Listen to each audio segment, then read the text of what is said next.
Tuesday afternoon to you, 4 o'clock, time for Sports4CLE. Browns training camp getting closer and closer. First practice will be in West Virginia a week from Saturday. The players not required to be in town, but Deshaun Watson was. He was at Hoban High School in Akron hosting his first annual 7-on-7 tournament for high school teams. Watson talked to the players that were involved, explained why this is important to him. The biggest reason why I wanted us to kind of get this tournament going is because I heard, first off, when I got traded here, that Ohio has some great football. Growing up in Georgia, of course, I'm a little bit biased. I think Georgia's got some good football, but when I got up here, I heard that, Ohio has some really good football. So I wanted to come out here and see all the talent. I wanted you guys to come out here and compete. My first 7-on-7 was back in high school, and I was at the Cam Newton camp. Same position you guys in. Cam was his second year in the league. Send me into somewhere out here. He's working with me, but he was right here. He was on my team with me for the Cam Newton camp.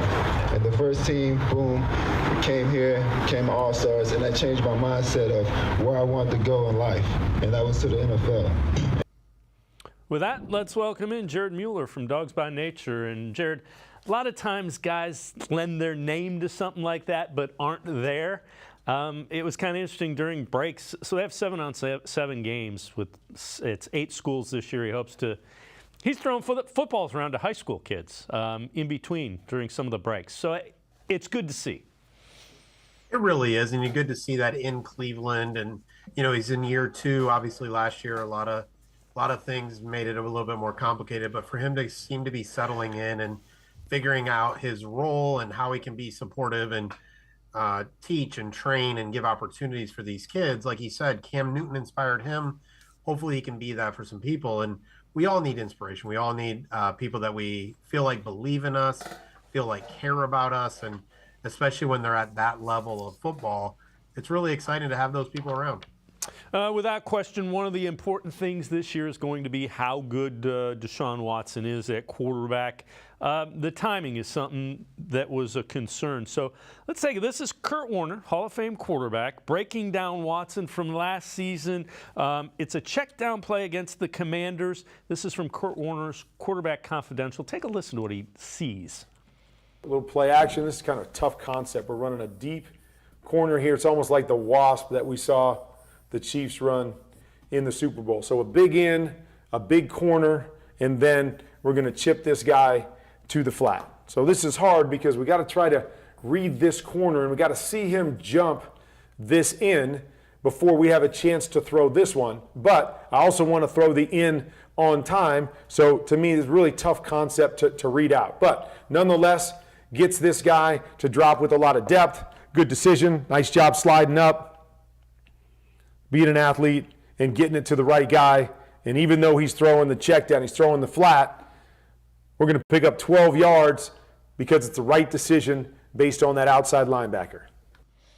And Jared, as we'll see, we'll have clips throughout the next hour about that. The timing, when we talk about the speed of play, it's the timing of recognizing and throwing that's just off a little bit with Watson. It makes a huge difference.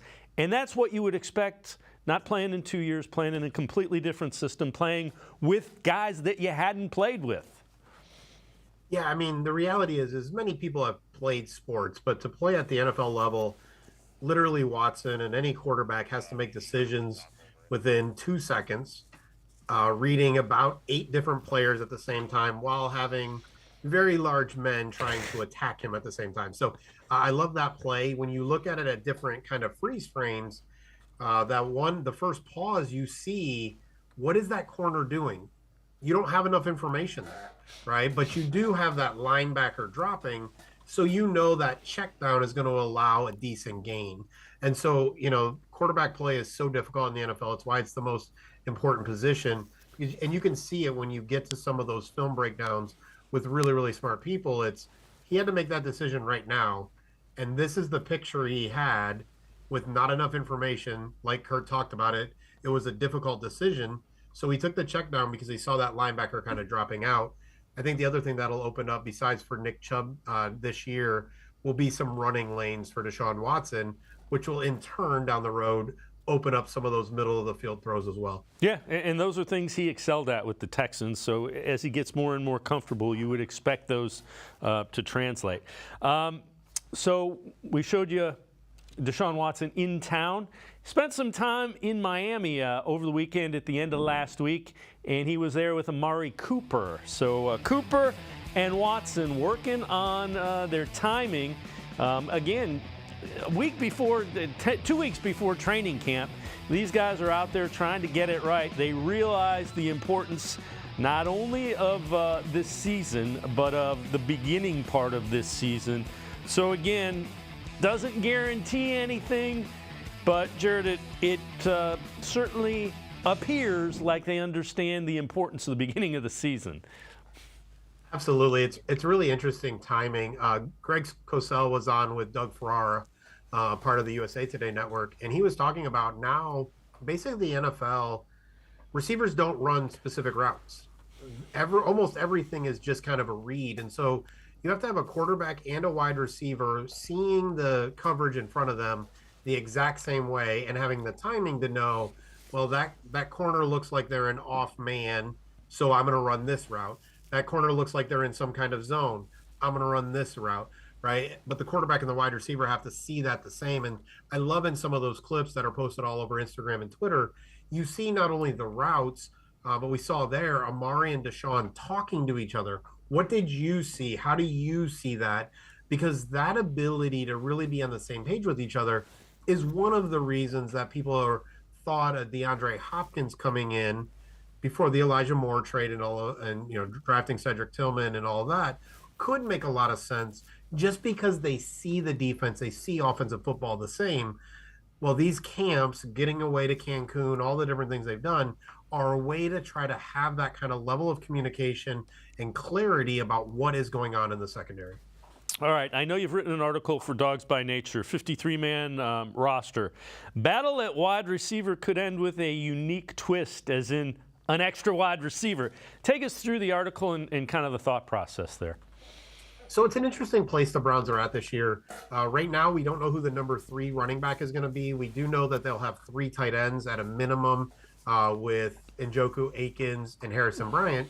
Really, the question is at wide receiver. There are so many talented wide receivers that do a variety of different things. And so after Amari Cooper, Donovan Peoples-Jones, Cedric Tillman, and Elijah Moore, those are your kind of the 4 that you know, outside of injury, obviously, are going to make the team.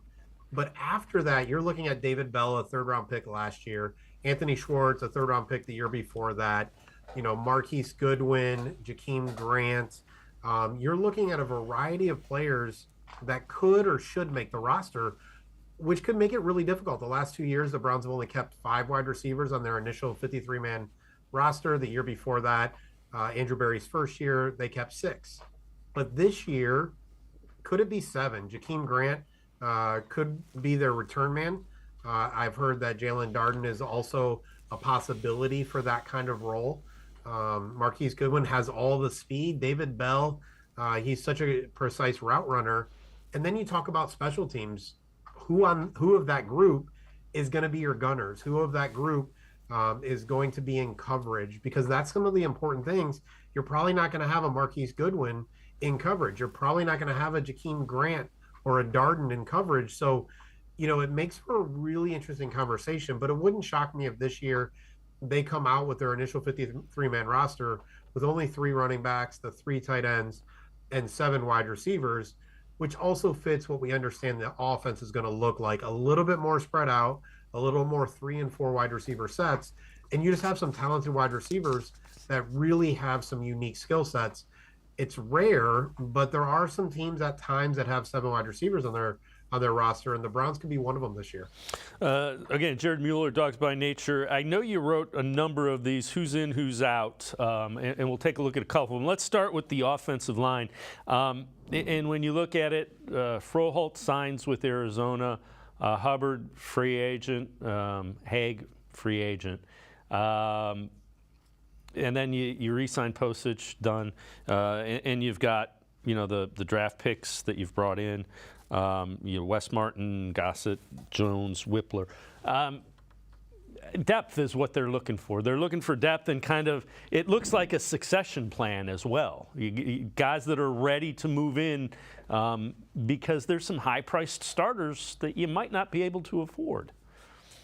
Yeah, I mean, at this point, the Browns' offensive line is a first-round draft pick in Jedrick Wills, and everybody else is on some kind of second or third contract of some value. And so one of the reasons we have that series going on is it's important to know who came in, but it's also important to know who they're replacing. And unlike some of the other teams in the division and that the Browns have on their schedule, the Browns didn't lose a ton of players, but brought in some players. So I think that's really interesting and important to note when you kind of look at the in and out. And so even with this, last year Froholt was the Browns' kind of extra fullback.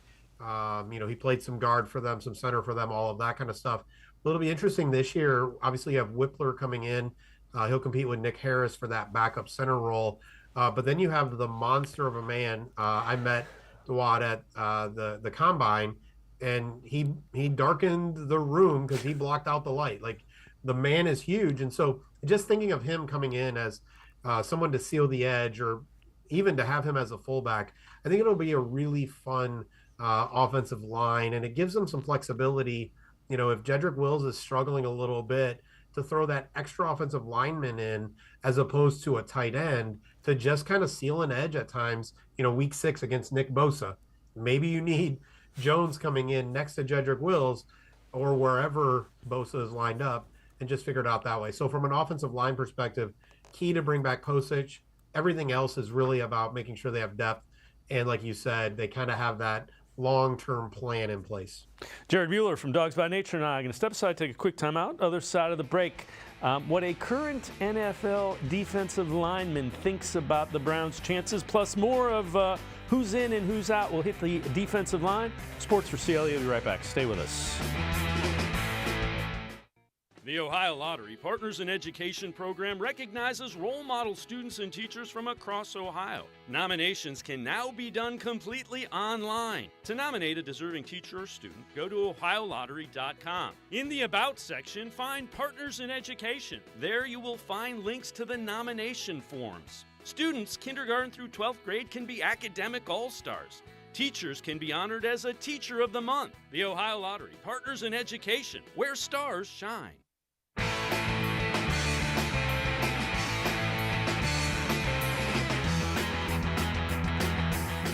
We continue talking Browns with Jared Mueller from Dawgs by Nature. Falcons defensive lineman Grady Jarrett on a team that he thinks will prove the experts wrong in 2023. I'm going to go with the Browns. I think the Browns are going to have a good bounce-back season. They got a really good team, like on paper. When we played them last year, they're really tough, really, really good offensive line. And with Deshaun having another year with them, and he's a heck of a talent. And I think they're gonna get there and get back to the get to the playoffs. And I believe that Deshaun do some good things. Ooh, so the Browns get to the playoffs. What team in the AFC doesn't get in then? Is it the Jets? It's the Dolphins, the Steelers, I don't think you guys for the surprise team. Yeah. I think they got a chance. I like you. Yeah. I am too. I think that division is unbelievably good.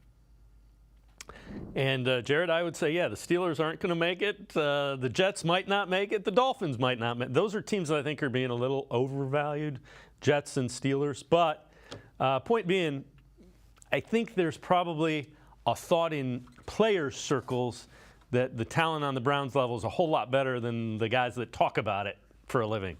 Yeah, and I think that's one of the things where, whether it's national media, local media, but when the players really talk, and that's, when we look at polls and surveys and all of that kind of stuff, the players generally know what they're talking about. Not everybody, they got friends, they got all that. And even with Grady Jarrett, is he maybe angling a little bit just in case the Browns down the road, want to make a trade to kind of upgrade. Listen, love Grady Jarrett. Shouldn't have been a 4th-round pick when he was selected. He should have been much earlier. But I think, it says something when players want to come to Cleveland, want to play with Deshaun Watson, want to play with Myles Garrett, and talk kind of in that way. I think the thing for fans, at least, is expectations are a very unique thing, especially when you talk about playoffs, right? The AFC is really tough. We know all the teams, we know all the quarterbacks, and at times setting that as an expectation, which, by the way, they should have the hope for a playoff run, but it is really tough to make the playoffs. The Browns could be, or any team, could be, 10-win team and not make the playoffs. They could be an 11-win team and not make the playoffs. Things could happen. And so I think it's always important to realize that outcome, the playoffs, doesn't always mean as much as we'd like it to mean. But the Browns should be a team. They've gotten much better, more talented. We're not talking rookies. We're talking about players who are in their 20s, early 30s for just a couple that have come to the team, and they really haven't lost a lot of talent. That's just a team you should be betting on. All right, from more of the who's in, who's out articles that you wrote for Dawgs by Nature, let's take a look at the defensive tackle, and this one is pretty stark. It needed upgrading, and I would say that's an upgrade. Tomlinson, Hill, Hurst, Ika in. Brian still out. Elliott, they adjusted his contract. So that it needed upgrading, and it got a pretty nice little facelift there.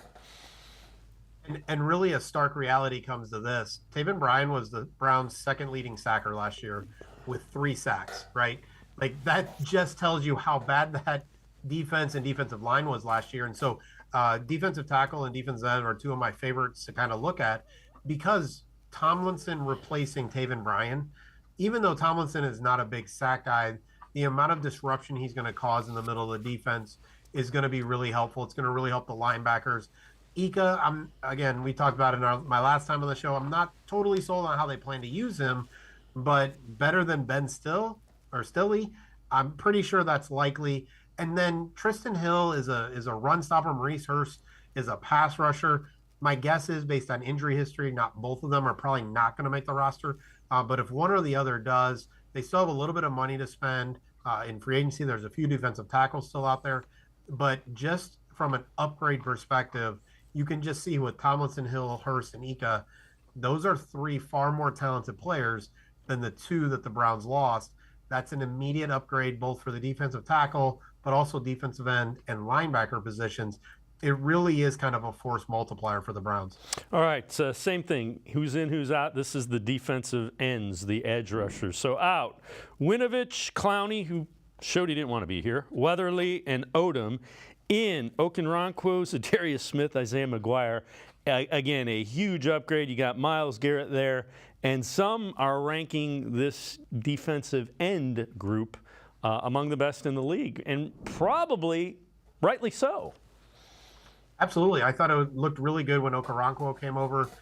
He's really kind of one of those spinner defensive ends coming off the wide 9 that I think can work really, really well. Not the size that some people might like, but that's why you have an Alex Wright, even Isaiah McGuire. And then you add Zadarius Smith, double sack guy, obviously has been to a few teams, but Baltimore wanted him back. There's a reason for that. And so, again, just a huge upgrade. Jadeveon Clowney didn't play his hardest, didn't want to be here, all that good stuff.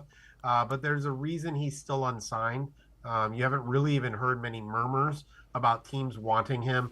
Chase Winovich was an exciting, fun guy, but really couldn't get on the field, couldn't stay healthy.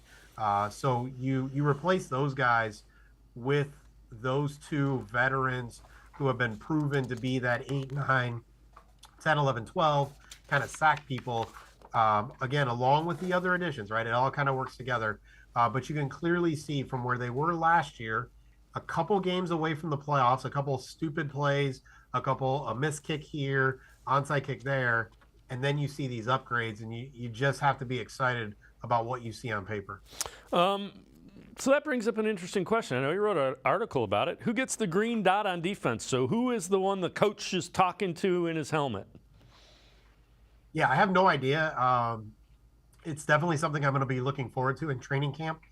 Who does he trust with that? Is it Anthony Walker? Is it a Juan Thornhill? Is it a Jeremiah Owusu-Koramoah? Because the reality is at the linebacker position, moving after this year, it's JOK, and who knows? Everybody is basically on a 1-year contract, or Tony Fields, he has another year on his rookie deal, but hasn't been used a lot. So does Jim Schwartz look and say, you know what, JOK is not coming off the field that much. He's going to be around for a little while. He's the guy I really want to invest kind of from a leadership perspective. I want, Anthony Walker's coming off of an injury. Thornhill just got there. He doesn't have any experience with him. Rodney McLeod has some experience with him. Generally, you want that at the linebacker position, and McLeod may not be on the field as much as the other guys. So I think it's a really interesting question. Likely it's going to go to Walker just from a leadership perspective. Stefanski really likes what Walker is, but we haven't heard that answer yet.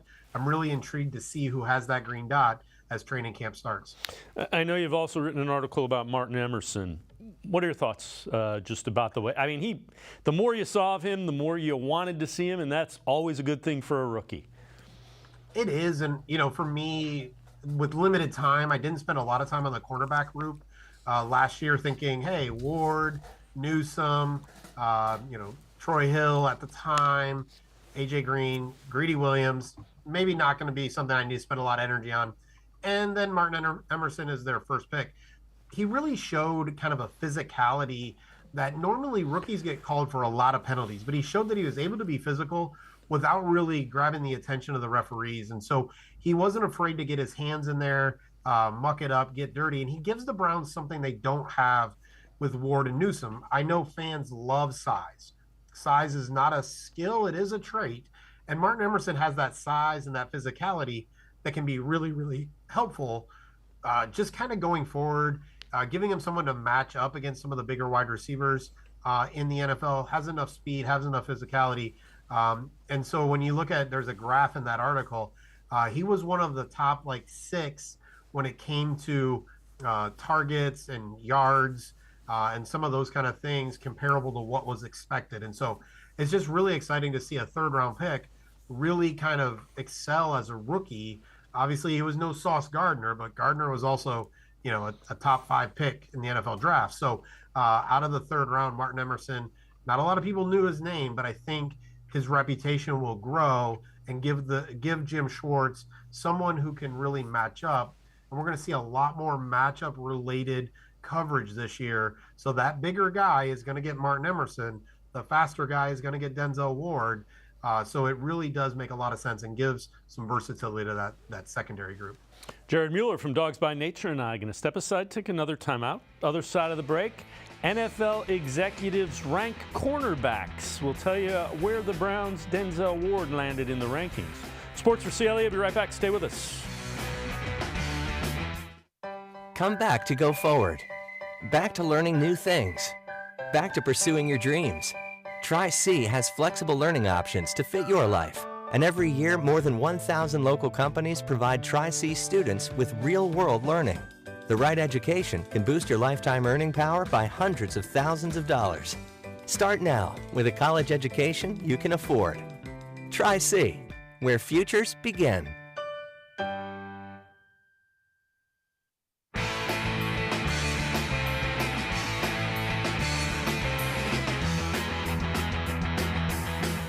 We continue talking Browns with Jared Mueller from Dawgs by Nature. This is from ESPN.com. They polled executives, coaches, scouts to rank the top 10 cornerbacks in the NFL. Patrick Surtain from Denver was 1, Sauce Gardner 2, Jalen Ramsey was 3, and the Browns' Denzel Ward was number 9. NFL scouting director, some of the best cover movement skills in the league. NFC executive, nice cover guy. I just don't like the lack of size. AFC scout. He'll miss a game or two, but when he can go, he's a plus, and he goes. He doesn't play tentatively despite a smaller frame. He'll mix it up. He is really gifted.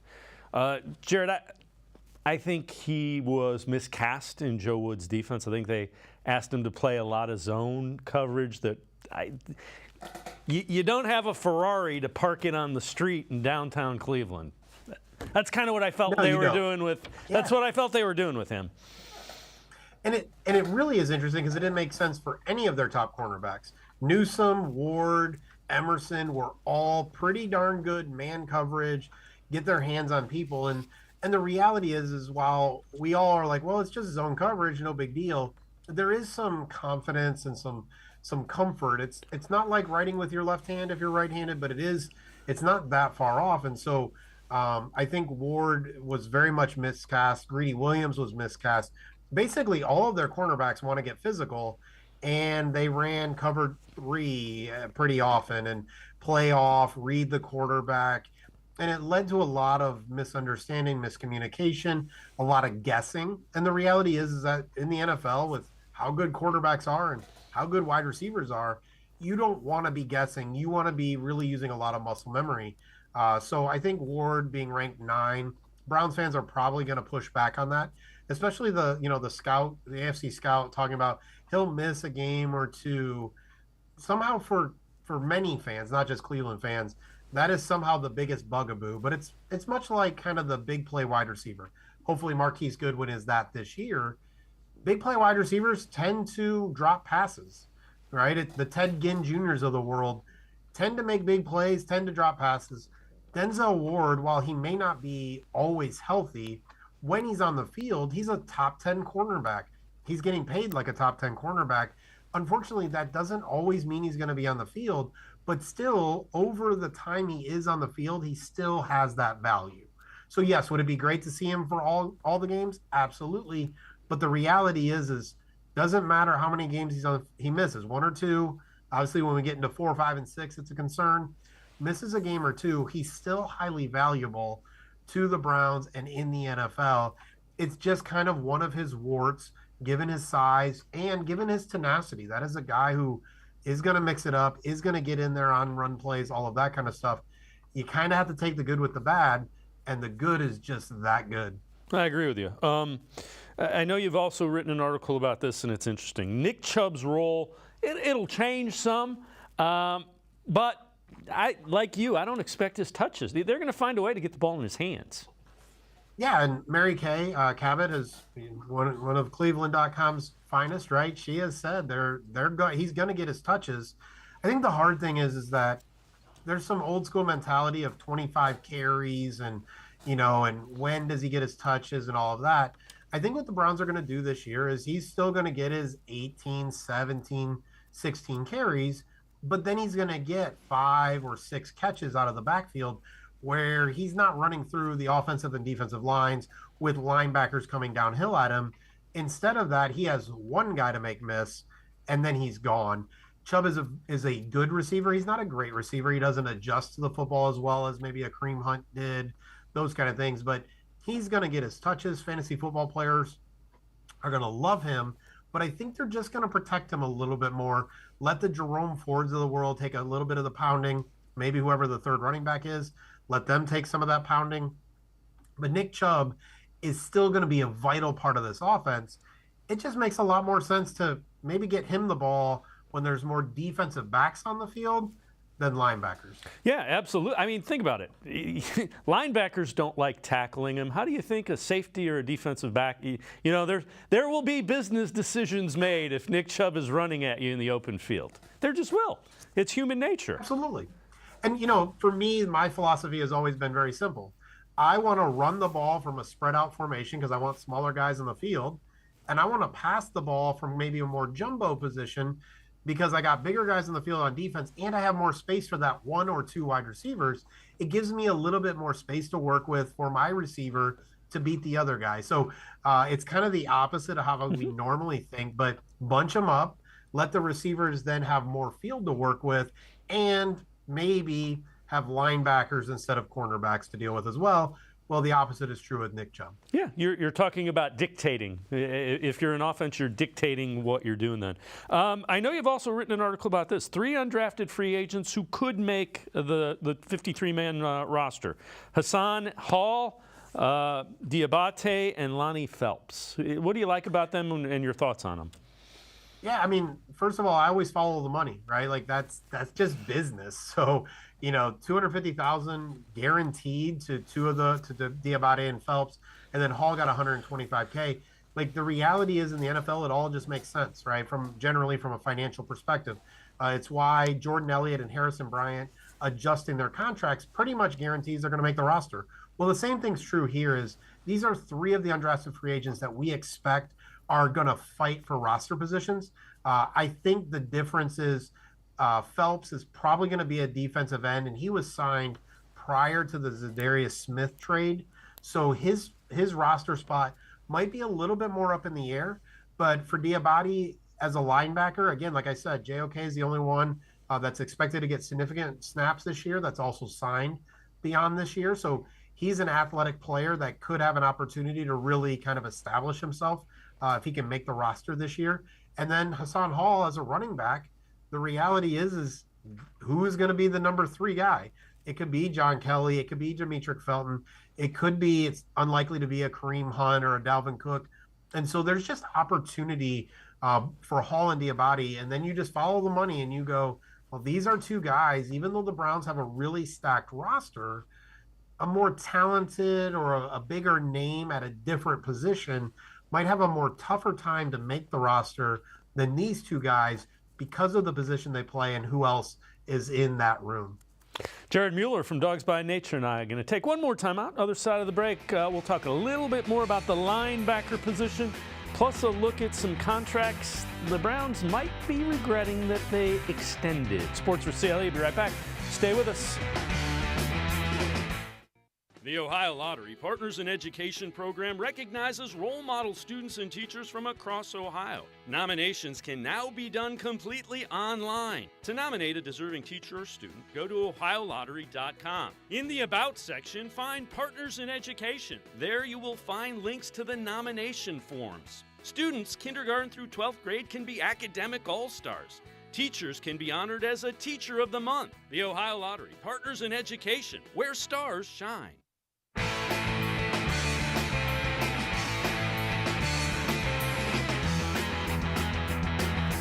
We continue talking Browns here on Sports4CLE with Jared Mueller from Dawgs by Nature. Jared's written who's in, who's out with the linebacker position. We talked a little bit about Diabate in the previous segment. So out, Tay Davis signed with Atlanta, Deion Jones, Reggie Ragland, Jermaine Carter, still free agents. Re-signed Anthony Walker, Sione Takitaki, Kunasik, and they brought in Matthew Adams. And Jared, when you figure that out, Adams is primarily a special teams guy. They got him because of Bubba Ventrone. Kunasik, another guy that you expect, just what you're hearing, a special teams guy. Those 2 are probably going to be on the 53 and relied on heavily on special teams. Yeah, it's really interesting. The linebacker group didn't play well under Joe Woods, and they're basically assuming that the improved defensive line and Jim Schwartz are going to make this linebacker group better, right? Now, obviously, some of that was injury. Last year, they just seemed to lose a linebacker every game, starting in like week 3, week 4, somewhere in that area. But you really are looking at a really interesting linebacker group. Deion Jones, Reggie Ragland, and Carter were all brought in to basically replace injured players, and they brought back all of those guys. Takitaki looked pretty good in using in a different role than he's been used since he came to Cleveland. He's primarily been kind of that Sam strong linebacker, rarely used kind of on running downs, but they needed him a little bit more before he tore his ACL. The problem for Takitaki is he tore his ACL late in the season. We don't even know when really he's going to be back. Walker got injured early in the season. And then, like you said, Kunasik, Adams, those are special teams guys. So it's really interesting and they didn't draft anybody, right? Diabate is the undrafted free agent. So it's really interesting to kind of have an idea of who's going to be on the field a lot. You know, is it possible we're going to see Okoronkwo, Zadarius Smith, Myles Garrett as kind of a de facto linebacker and have 5 defensive linemen on the field? Because you really don't have a lot of linebackers that you're going to feel confident in to have in for 3 downs outside of JOK and Anthony Walker. So it just creates kind of a interesting thing to watch as the season goes on. Are we looking at more 5 defensive linemen, 2 linebackers, similar to, we talked a lot about Joe Woods wanting a lot of 3 safeties? Is that maybe an adjustment Jim Schwartz does, something we don't see a ton, but that bare front is becoming more and more popular in the NFL. Yeah, and Jim Schwartz has said that he thinks that, he said it's got to see how it shakes out, but he thinks he will play 5 down linemen some. This is from Clutch Points. One perfect move to fill out the Browns roster before training camp. They say sign linebacker Rashaan Evans, played 4 seasons with the Titans, 1 with the Falcons, has started 67 of 76 games he played in throughout the 5-year career, has recorded 196 tackles, 5 sacks, 2 forced fumbles. I don't necessarily think they're going to do anything before training. I know there's only 10, 12 days.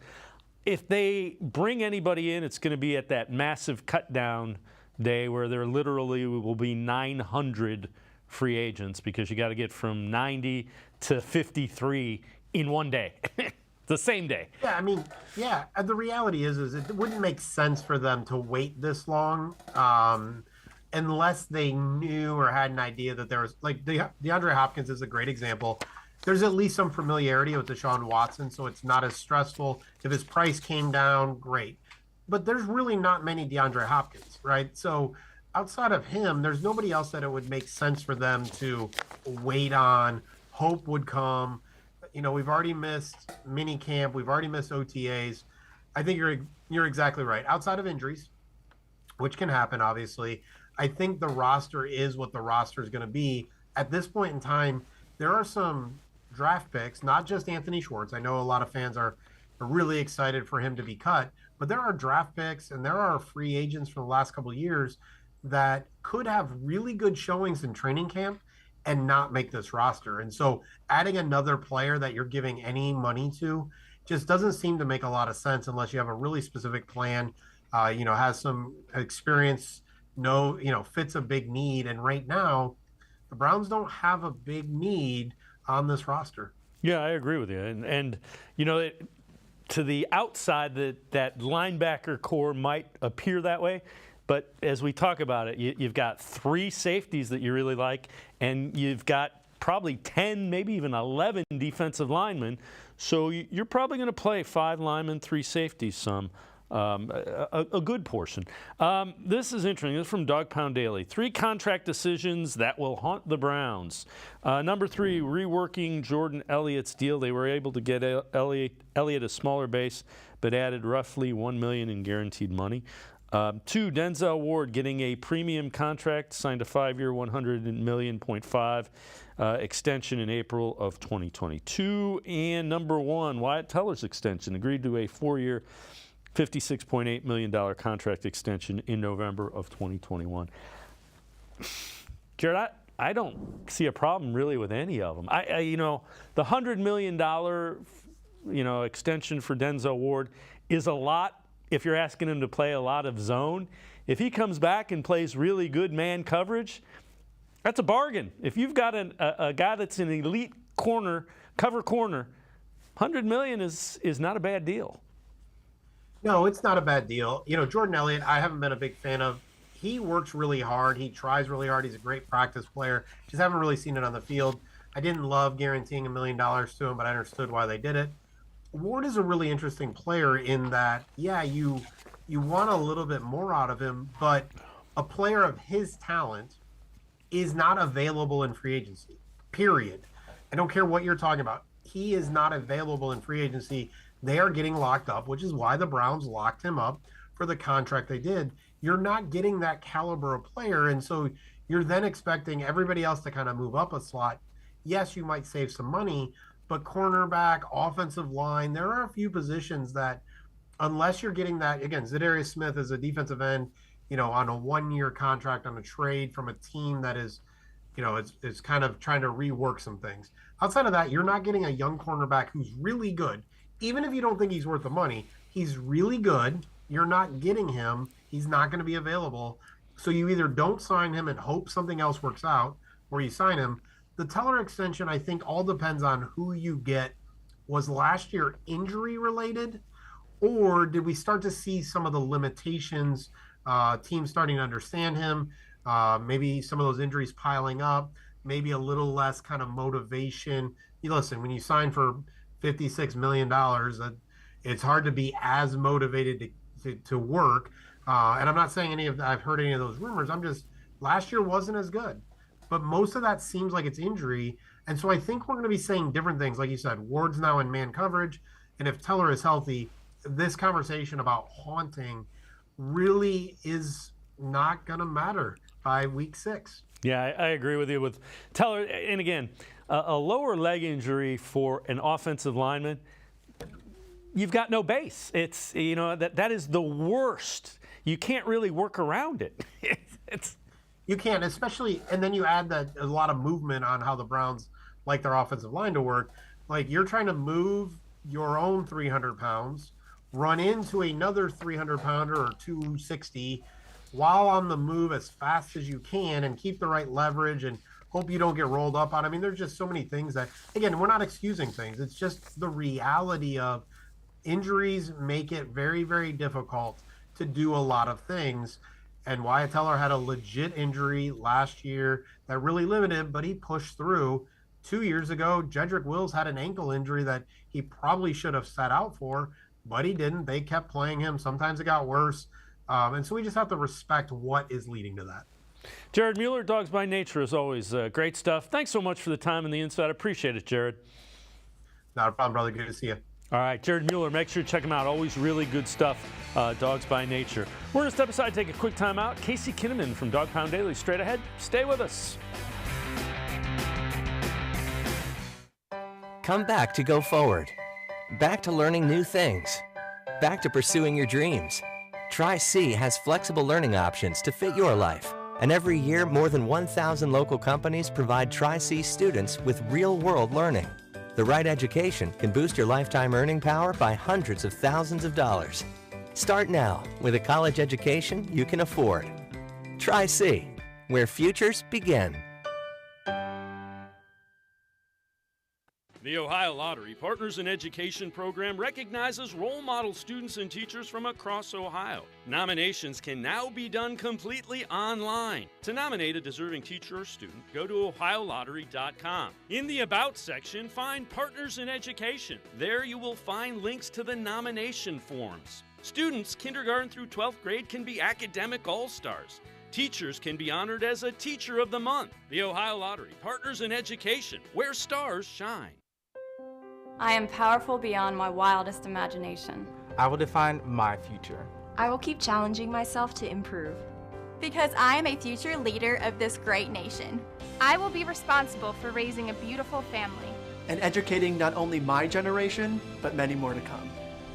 I will make a difference in my community. And I will stand up for what I believe in. I will not settle for simply chasing my dreams, I will achieve them. Because I was given a chance. An opportunity. A home. At Family, Career, and Community Leaders of America. The ultimate leadership experience. FCCLA has been one of the greatest experiences of my life. It's made me who I am today. Join us. We'll build a new future together.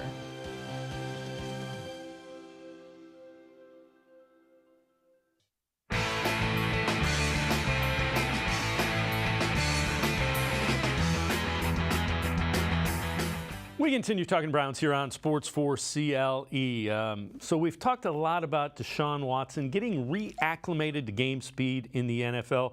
Kurt Warner from his Quarterback Confidential series with an example of exactly what we mean. So, common play that we're going to see, what we call stick, out, stick with the double slant over to this side. All right, so I like the decision, okay, that we come out here and we know that we've got 3 underneath defenders to this side. So I like the idea of coming back here to the double slants because we've only got 1 defender over there. He gets back, he's set. Now, he's leaning a little bit forward. Some of the technique things he's got to continue to clean up, but ball should just be gone right now. Just let that ball go. You got this guy to hold inside. You're doing everything right here in terms of your read and your decision making. Just let the ball go on time. He's a little bit late with it, which allows the DB to chase it. Now we're going to have to throw it on the back shoulder, leads to an incompletion. So something you're going to see, a little bit of rust, right? Timing is a little bit off, but I like the decision. With that, let's welcome in Casey Kinnamon from Dog Pound Daily. And Casey, I thought that was a real accurate description of some of the things that happened a season ago. And if you think about it, hadn't played in 700 days, new scheme, new teammates that he couldn't work with for 11 weeks. You kind of understand it a little bit. Yeah, and what you're seeing there, you're seeing him be able to read leverage correctly. He's seeing where it's supposed to go.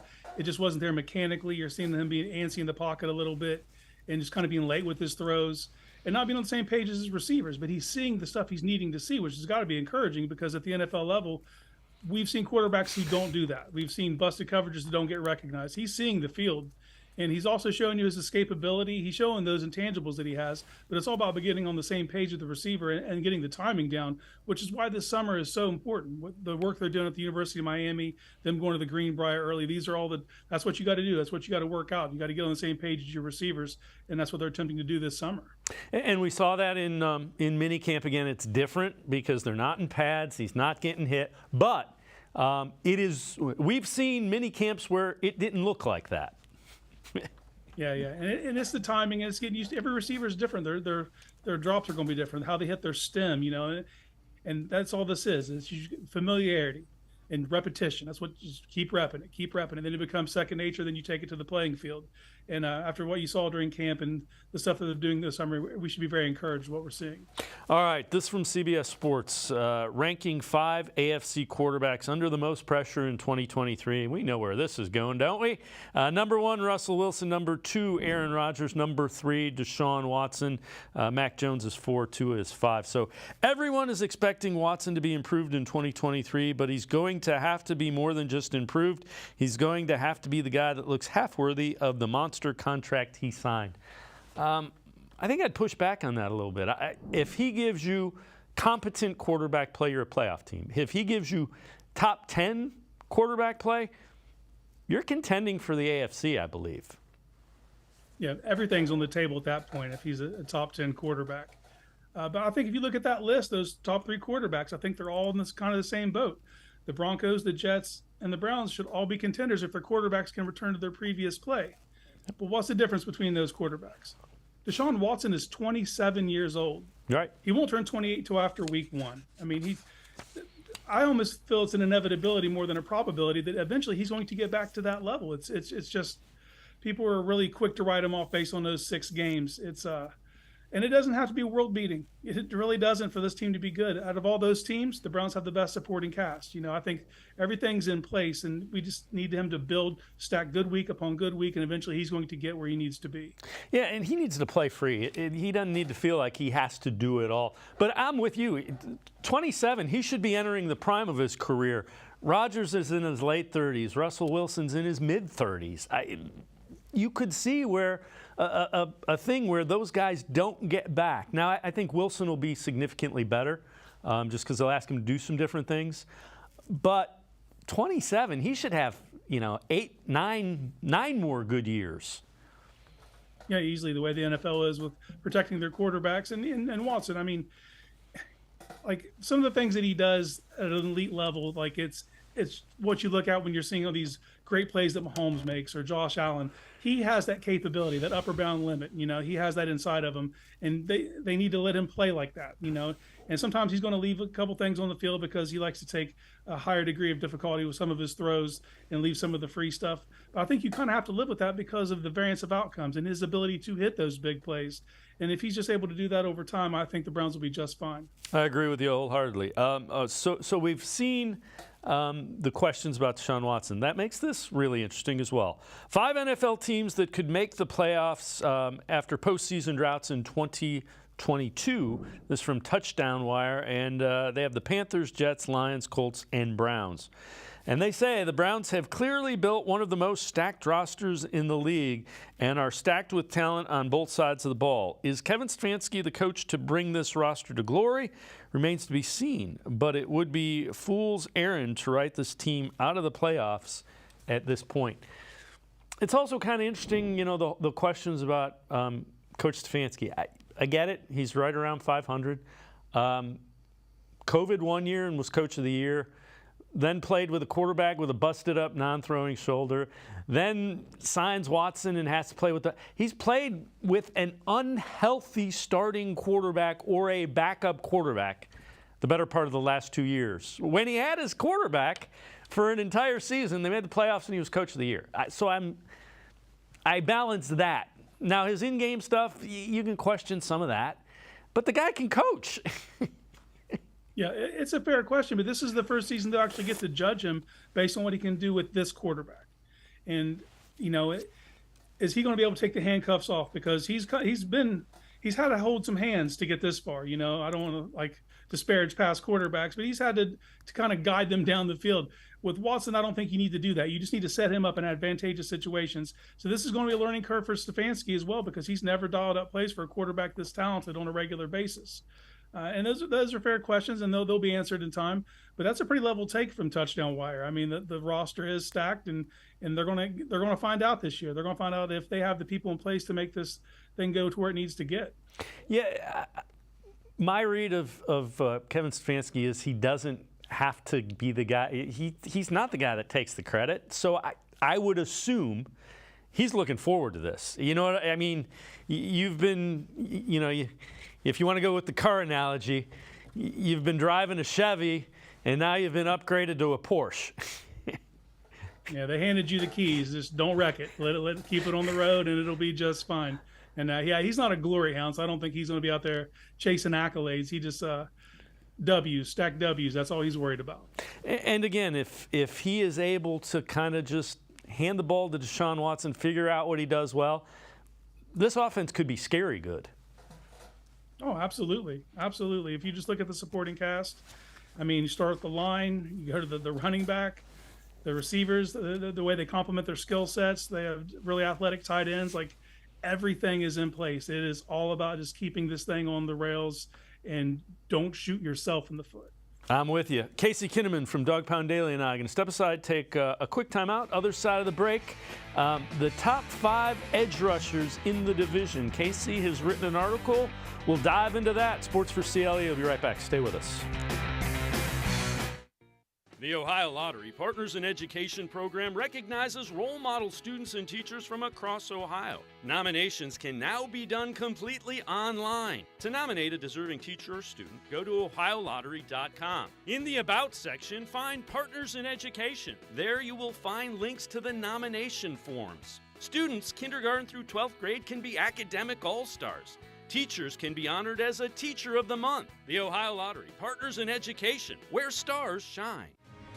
The Greater Cleveland Sports Hall of Fame celebrates the star athletes and notable sports figures who were born or have made their home in Greater Cleveland. It tells the story of discipline, commitment, perseverance, sportsmanship, and excellence in achievement. It encourages and inspires those who believe in sport and its direct impact on the well-being of our community. Go to clevelandsportshall.com or follow us on Twitter at GCLE Sports HOF for more details.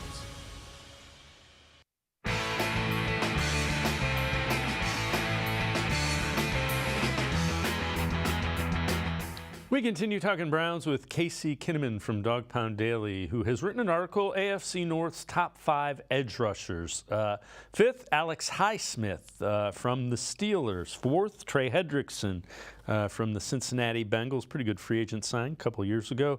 3rd, Zadarius Smith from the Browns. 2nd, TJ Watt of the Steelers. And number 1, Myles Garrett from the Browns. So, Casey, what you're saying is 2 out of 3 quarterbacks in the AFC North do not want to see the Browns' defensive line coming after them.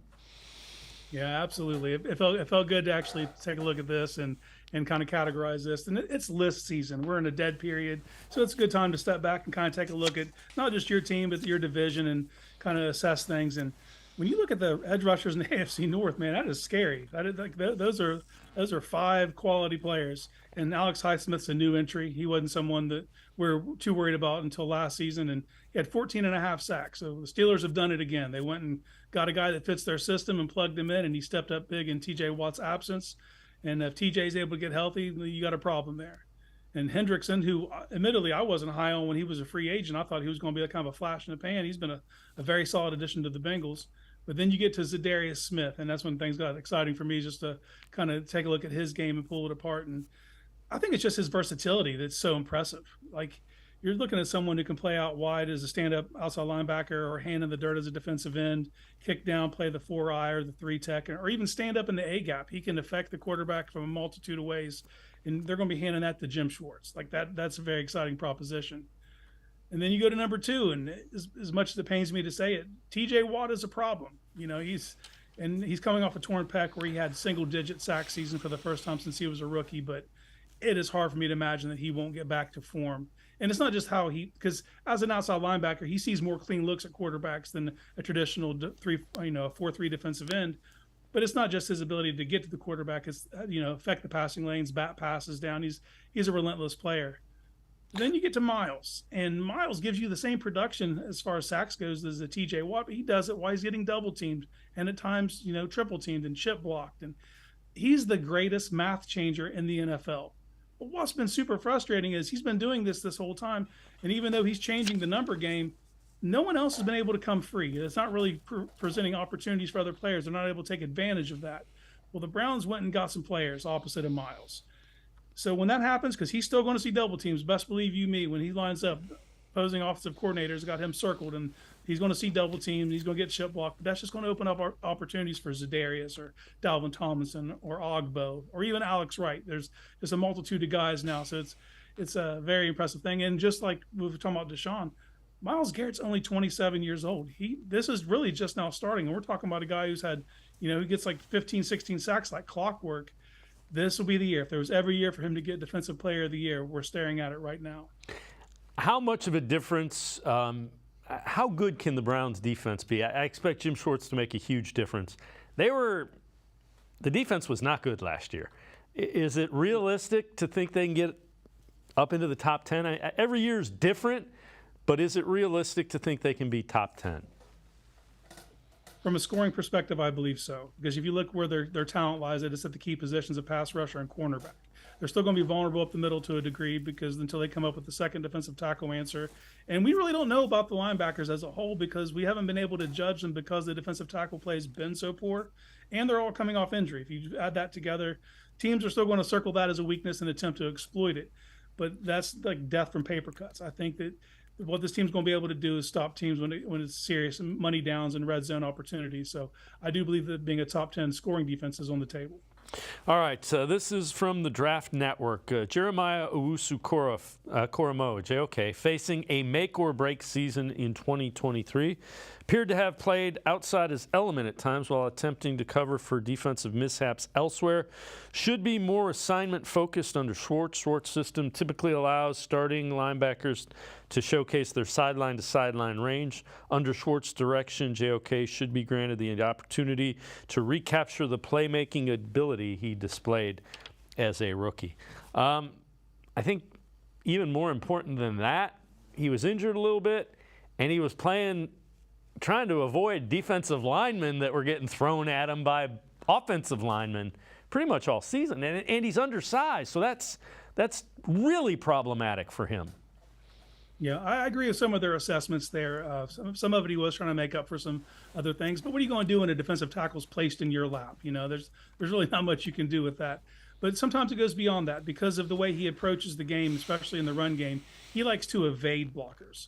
And sometimes he can make guys look silly in doing so. But it also at times takes him a longer path to get to the ball and takes him out of the rush lane. And that's when you get gashed. So I think there needs to be a part of his game where he needs to, instead of evade every time, like that's definitely a tool that he needs to use, but it can't be what you do every play. You need to take on contact every now and again just to maintain your rush lane integrity to let someone else make a play because you're not always going to make it. And that's the dirty business of being a linebacker. That sometimes you just got to sacrifice that. And, if you're an offensive coordinator kind of looking at what he does, your guards want to get up to the second level, and if you're looking at a guy who's listed at 220, but he doesn't look 220 to me, they're going to want to get hands on him, so that's going to be a focal point. So he's got to prove that he can do that. And if he proves that he can do that, he has all the other skills, all the other intangibles, especially as a pass defender. He's twitchy. He has great instincts. He can be more versatile than they've actually let him be. They've kind of just placed him at will and not moved him around. I think Schwartz is going to have a little more fun with him than past regimes had. Yeah, I'm with you. Schwartz is a guy that likes to find matchups, and he should be a mismatch. He's a guy that if you want to put somebody that's kind of has problem with his footwork, he should make him pay for it. Yeah, I refer to it as weaponizing. He is a player that you can weaponize. He's got to be one of those guys that when the quarterback comes to the line, he has to identify where 28 is and if he's coming or staying. Like that unpredictability and that kind of wild card that you could have on a defense really affects how the offense approaches you. And that's what they need to have with JOK. You can't just limit him to a certain role. You got to let him do a little bit more than he has been doing. And I think that from a physical standpoint, he can do those things. Can he stay consistent? If he can be consistent, the Browns could have a weapon on their hands. I agree with you wholeheartedly, and it may change game plan specific. There are certain ways you can use him against certain teams. Casey Kinnamon, as always, thanks so much for the time and the insight. Appreciate it very much, Casey. Hey, no problem. Thanks for having me. Casey Kinnamon, make sure you check him out. Always really good stuff, Dog Pound Daily. That's going to do it for this edition of Sports for CLE. We will see you back here tomorrow at 4 o'clock. Have a great night, everybody. See you tomorrow at 4 on Sports for CLE.